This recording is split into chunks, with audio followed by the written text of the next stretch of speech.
What if doing the right thing didn't make your life easier, but actually made it harder?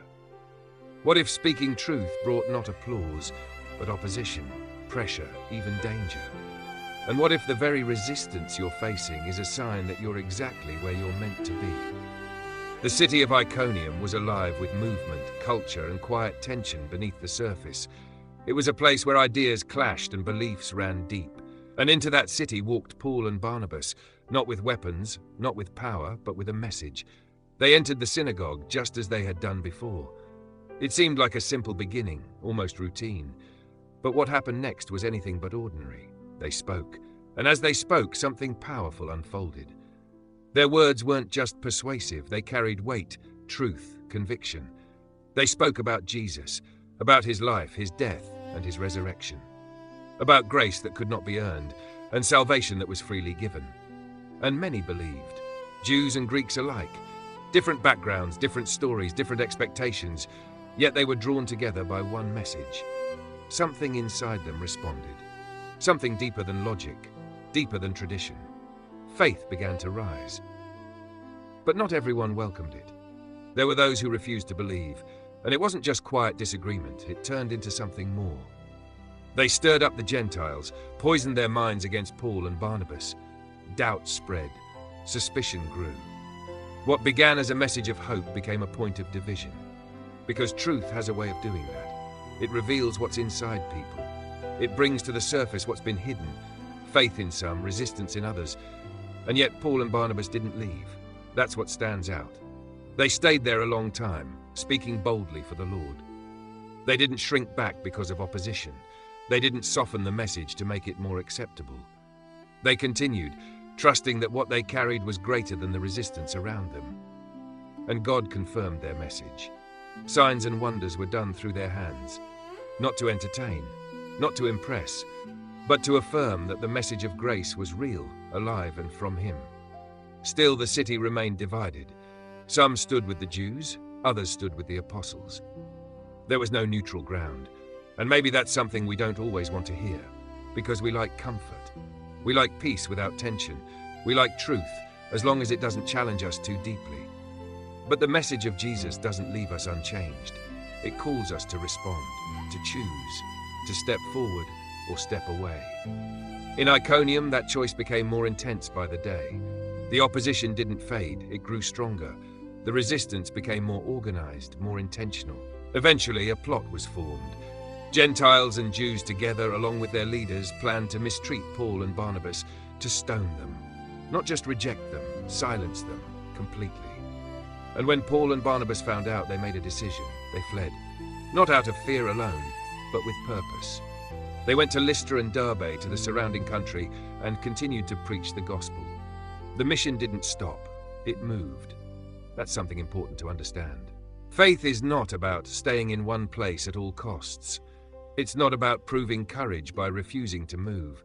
Sometimes, wisdom means knowing when to stay and when to go. Paul and Barnabas stayed as long as they could. They spoke boldly. They endured opposition. But when the time came, they didn't let pride or stubbornness put an end to the mission. They adjusted and they kept going. Because the message mattered more than the location. And maybe that speaks directly into your life right now. Maybe you've been trying to hold on to something that God is asking you to release. Maybe you've been facing resistance and wondering if it means you're on the wrong path. But what if it's the opposite? What if the struggle you're facing is not a sign to quit, but a sign that what you're doing actually matters? Paul and Barnabas didn't measure success by comfort. They didn't look for easy acceptance. They followed the calling, even when it led them into difficulty. And yet they were not reckless. They listened, they adapted, they moved forward with both courage and wisdom. That balance is powerful. Because faith is not blind. It sees the danger but trusts God anyway. It feels the pressure but doesn't let it dictate the outcome. It faces opposition but refuses to let it silence the truth. In Iconium, we see something that still plays out today. A message is spoken. Some believe, some reject, some try to stop it, but it continues. Because truth doesn't depend on approval, and God's work doesn't end when people push back. If anything, it often grows stronger. Think about it. The more resistance the message faced, the more it spread. New cities, new people, new hearts opened. What looked like a setback became a setup for something greater. And maybe that's where you are right now. Something didn't go the way you expected. A door closed. People didn't respond the way you hoped. You faced criticism, doubt, maybe even rejection. And you're asking yourself, should I stop? Should I step back? Should I give up? But what if this moment is not the end? What if it's a redirection? What if God is leading you somewhere new? Not because you failed, but because there's more ahead. Paul and Barnabas could have stayed in Iconium and fought. They could have tried to prove something. But instead, they chose to continue the mission in a new place. And because of that, more lives were reached. More people heard the message. More faith was born. Sometimes moving forward requires letting go of where you are. Not because it's easy, but because it's necessary. And through it all, one thing remains constant: the message. Jesus. The same truth that was spoken in the synagogue, the same grace that was offered, the same invitation that stirred hearts. It didn't change, because it doesn't need to. It's enough, and it's still being spoken today, through different voices, in different places, in moments just like this one. You don't need a synagogue in Iconium to hear it. You don't need to stand in a crowd thousands of years ago. You just need to be willing to listen, to consider, to respond. Because just like then, the message still divides. Not because it's meant to harm, but because it reveals. It reveals what we trust, what we hold on to, what we're willing to surrender. And in that moment, each of us makes a choice. Will we believe, or will we turn away? Will we step into the unknown, trusting that God's grace is enough? Or will we stay where it feels safe, even if it keeps us from something greater? The story of Iconium doesn't end with defeat. It continues with movement, with persistence, with faith that refuses to stop. And that same kind of faith is available to you. Not perfect, not without struggle, but real, alive, growing. No matter where you are right now, no matter what you're facing, you are not alone in this journey.